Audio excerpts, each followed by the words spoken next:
ప్రతిపక్ష పార్టీగా ఈ ప్రభుత్వం మీద ఒత్తిడి తేవాలి, 6 గ్యారెంటీలు అమలు కావాలి అనేదే నా ఉద్దేశం. మీ 10 ఏళ్ల మేనిఫెస్టోకో దిక్కు లేదు, కానీ వాళ్ళు అధికారంలోకి వచ్చిన 150 రోజులకి ఎంత ఒత్తిడి అని. భాయ్ సాబ్, మా 10 ఏళ్ల మేనిఫెస్టోకి దిక్కు లేదనేది కరెక్ట్ కాదు.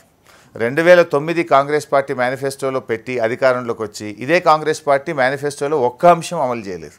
కానీ మా మేనిఫెస్టోలో పెట్టిన దాంట్లో ₹1,00,000 కళ్యాణ లక్ష్మి అయింది, 10,000 రైతు బంద్ అయింది, ₹2,000 ఆసరా పెన్షన్ అయింది, తండాలు గ్రామ పంచాయతీలు చేసేది జరిగింది, పేదలకు 6 కేజీల బియ్యం ఇచ్చేది జరిగింది.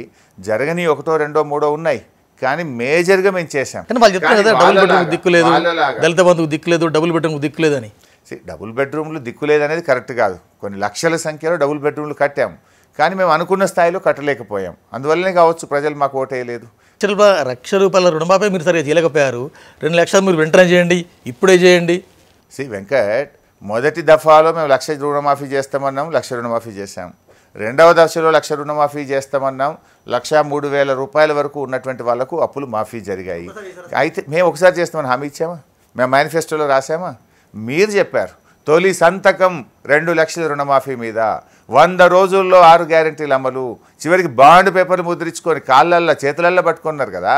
మేము మీలాగా చెప్పలేదు కదా. మీరు ఏ డేట్ అయితే ప్రజలకు స్పెసిఫిక్గా చెప్పారో అది ఫుల్ పేజ్ యాడ్లు ఇచ్చారు పేపర్లలో. ఫుల్ పేజ్ యాడ్లు ఇచ్చి మీరు ప్రజల్ని మోసం చేయడం కదా ఇది. ఈ ప్రభుత్వం వచ్చిన తర్వాత జరిగిన 2 శాసనసభ సమావేశాల్లో మీరు మ్యాక్సిమం ఎక్కువ టైం తీసుకున్నారు, చాలా ఇష్యూస్ మాట్లాడినారు. కానీ కొత్తగా ఈ సర్కారు కొలుదిరిన తర్వాత మీరు జీర్ణించుకోవడం లేదు, అధికారానికి దూరం అయితే తట్టుకోలేకపోతున్నారు. తప్పు, అది ముమ్మాటికి తప్పు. కేసీఆర్ గారు చెప్పారు, మేము చెప్తున్నాం, ఇప్పుడు కూడా చెప్పాను నేను. ఈ ఎన్నికల్లో ఓడిపోయినా రేవంత్ రెడ్డి ప్రభుత్వం పడిపోదు, వాళ్ళు 5 ఏళ్ళు ఉండాలని కోరుకుంటున్నాం. ప్రజలకు ఇచ్చిన హామీలు తూచా తప్పకుండా అమలు చేయాలని కోరుతున్నాం. చేయించడం కోసం ఈ ప్రభుత్వం మీద మేము ఒత్తిడి పెంచుతూనే ఉంటామని మేము చెప్తాం. రైట్. ఒకసారి గత అసెంబ్లీ ఎన్నికల్లో కాళేశ్వరం ఇష్యూ మీకు బాగా డ్యామేజ్ చేసింది. ఈ పార్లమెంట్ ఎన్నికలు కూడా తాజాగా నిన్నగాక మన విచారణ స్టార్ట్ అయింది. ఈ పార్లమెంట్ ఎన్నికలు కూడా కాళేశ్వరం అవినీతి కథలు, కాళేశ్వరం చుట్టూ రాజకీయం తిరుగుతుంది. ఏమాన్సర్ చెప్పుకుంటారు మీరు? ఇది ప్రభుత్వానికి ఇప్పటికే బూమరాంగ్ అయింది. వాళ్ళు మమ్మల్ని బదనాం చేయాలనే ఉద్దేశంతో ఇలా పంటలు ఎండబెట్టిండ్రు, రైతులకు ఇబ్బంది కలిగించిండ్రు. నిజానికి అక్కడ జరిగిందేమీ లేదు. గోరంతలు కొండంతలు చేసి ఏదో విధంగా ఈ ప్రభుత్వాన్ని బదనాం చేయాలని ఓ కమిషన్ వేసి దాన్ని రాజకీయం చేసి లబ్ధి పొందాలని చూస్తున్నారు. బట్ మేమనేది ఒక్కటే, రైతు ప్రయోజనాలు ఫనంగా పెట్టి రాజకీయాలు చేయకండి. ఇలా మీరు చేసిన ప్రయత్నం ఏంది? లక్షల ఎకరాల్లో పంట ఎండిపోవడానికి మీ రాజకీయాలు కారణం. మీరు దాన్ని వెంటనే యుద్ధ ప్రాతిపదికన మరమ్మతులు చేపట్టి మీరు రైతాంగానికి నీళ్ళు అందించే ప్రయత్నం చేయండి.